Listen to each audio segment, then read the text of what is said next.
Fred Vasseur et Ferrari ont connu une véritable montagne russe en termes de performance avec la SF25 tout au long de l'année, et tout semble indiquer que l'équipe basée à Maranello est prête à envisager des alternatives en dehors du leadership du Français. Avec les signes récents d'insatisfaction de Hamilton et les préoccupations selon lesquelles l'équipe aurait déjà déplacé son attention vers la saison 2026, la question se pose: Ferrari poursuivra-t-elle sa recherche d'un remplaçant pour Vasseur? Et si oui, la direction a-t-elle totalement perdu confiance en son actuel directeur? Ce n'est un secret pour personne. Ferrari a déçu en ce début de saison 2025, surtout après toute l'excitation générée autour de l'équipe.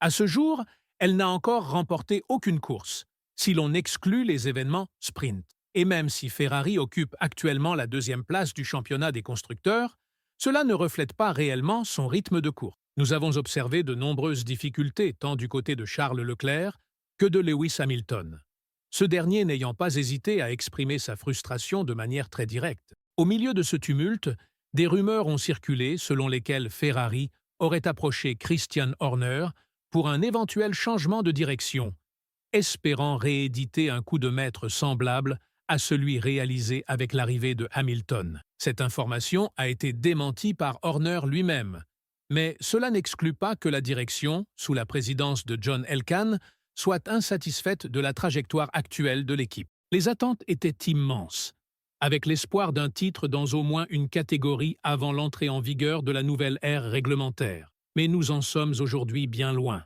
Du jour au lendemain, Ferrari est devenue la quatrième équipe la plus rapide à plusieurs reprises, et ces deux pilotes manifestent une grande insatisfaction quant aux performances de leur monoplace.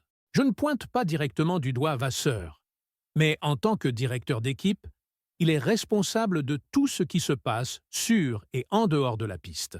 La principale raison pour laquelle le leadership de Vasseur est remis en question est liée à la SF25. C'est une voiture qui présente de nombreux problèmes. Elle possède un potentiel non exploité, certes, mais il est extrêmement difficile à débloquer. À un moment donné, il faut se poser la question suivante. À quoi bon avoir du potentiel s'il ne peut pas être concrétisé sur la piste? Un autre problème majeur a été l'excès d'attente, avec lequel Ferrari a abordé la saison 2025. Dès les essais hivernaux, il est devenu évident que l'objectif était de se battre pour les deux championnats. C'était un scénario quasi utopique pour l'écurie de Maranello. Mais quand on promet cela aux fans et qu'on échoue, avec en plus deux pilotes très mécontents de leur voiture, alors il faut agir. Et vite. Lewis Hamilton a déjà publiquement demandé que l'équipe concentre ses efforts sur le projet 2026, car la situation actuelle à l'usine n'est pas positive en ce qui concerne l'extraction de performance de la voiture actuelle. Chaque tentative d'ajouter de l'appui aérodynamique est contrecarrée par la rigidité de la suspension arrière, ce qui déséquilibre la voiture. Le fait de devoir constamment ajuster les réglages sans en tirer de réels bénéfices montre à quel point la situation est délicate sous la direction de Vasseur. Défier McLaren ou Max Verstappen en 2025 avec cette plateforme semble extrêmement difficile. Et si Mercedes trouve soudainement du rythme, le leadership de Vasseur sera encore plus critiqué, le plaçant sur la défensive. Si vous lui demandez, Vasseur dira cependant que les performances de la voiture sont à la hauteur, capable de se battre à l'avant.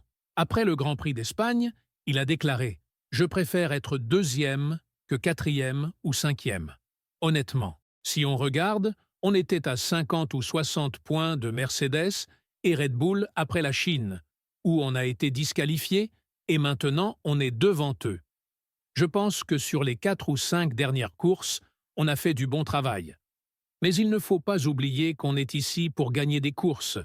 On ne veut pas être deuxième, ce qui signifie qu'on doit se concentrer sur McLaren.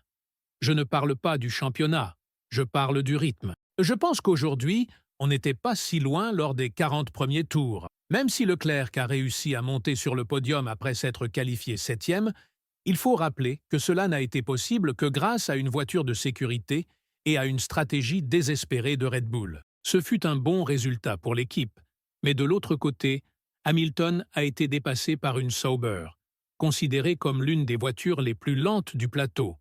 uniquement par la performance pure dans les derniers tours. Oui, il a eu un souci avec la voiture, mais il est évident que quelque chose ne fonctionne pas correctement. C'est pourquoi Hamilton est si mécontent de devoir piloter cette monoplace, semaine après semaine. En évoquant les difficultés qu'il rencontre avec la SF25, Hamilton a affirmé que le Grand Prix d'Espagne en avait été l'apogée. Je n'ai aucune idée de pourquoi la voiture était aussi mauvaise. C'est la pire course que j'ai jamais vécue en termes d'équilibre. C'était simplement une mauvaise journée. La stratégie était bonne, l'équipe a fait du bon travail. Que voulez-vous que je dise? J'ai juste passé une très mauvaise journée. Je n'ai rien à dire de... C'était horrible. Ça ne sert à rien d'expliquer. Ce n'est pas votre faute. Je ne sais juste pas quoi dire. Je suis certain que Ferrari ne trouvera pas de réponse à mes problèmes. C'est probablement juste moi. C'était extrêmement décevant de voir Hamilton lutter à ce point. Et même si cela n'a peut-être pas d'impact direct sur l'avenir de Vasseur chez Ferrari, il ne faut pas oublier que le septuple champion du monde n'a pas été recruté uniquement pour son prestige. Il devra livrer des performances de haut niveau lorsque les nouvelles réglementations entreront en vigueur. Et même si 2025 semble déjà être une saison oubliée pour Ferrari dans les deux championnats, cela ne veut pas dire que Hamilton abordera chaque week-end avec cette attitude négative. Que peut-il faire? Honnêtement, rien ne semble lui donner l'espoir qu'il comprendra bientôt le comportement de la voiture. Même avec Vasseur qui le défend, la situation pourrait rapidement atteindre un point de non-retour.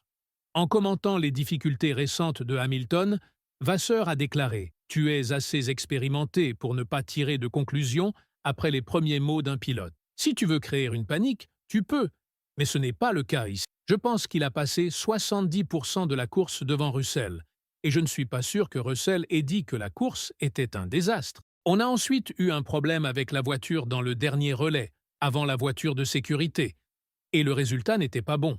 Mais il a fait 45 tours devant Russell. Fait intéressant, Vasseur a refusé de donner plus de détails sur la nature du problème de la SF25. La situation est claire. La voiture ne performe pas du tout comme elle le devrait.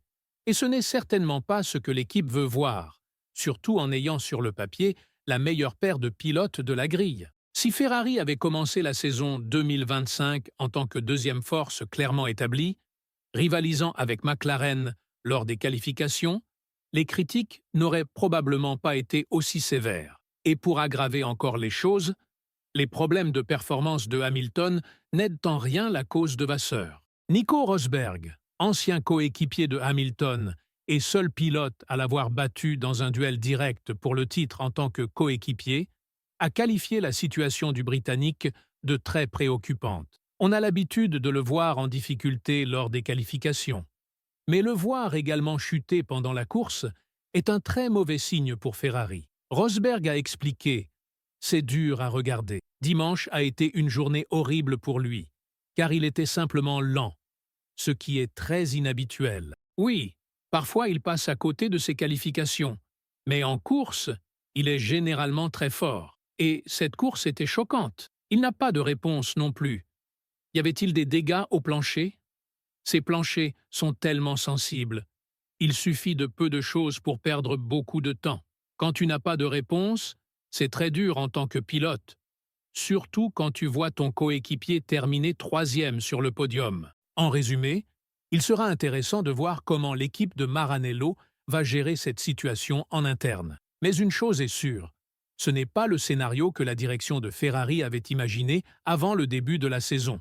Beaucoup d'efforts ont été investis, mais aucun résultat concret n'a été récolté, ni par les pilotes, ni par les ingénieurs de l'usine. Ce moment marquera-t-il un tournant dans l'avenir de Vasseur au sein de l'équipe? L'avenir nous le dira. Partagez votre avis dans les commentaires ci-dessous. Et une fois que c'est fait, cliquez sur la vidéo qui apparaît maintenant à l'écran.